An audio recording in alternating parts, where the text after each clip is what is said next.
Hey, I'm William with Man and Dolly, and today I'm going to answer the question, will this fit on your moving truck? And the answer is yes. I'm going to show you how. So, we got a standard truck here.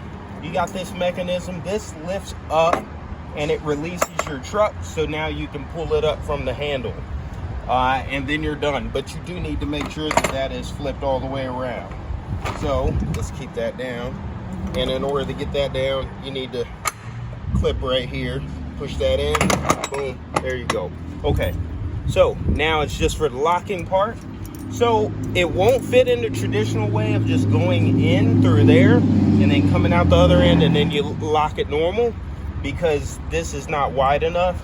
So you will need to lift this up, and then, but just for your peace of mind, you do have a whole piece here that your lock will be tethered to, so it will not be free for someone to lift up and steal. So here we go. In here, you just lift that up, keep this side down. You'll have to manually do that, and then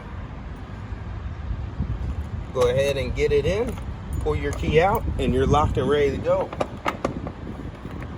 You can't get it off.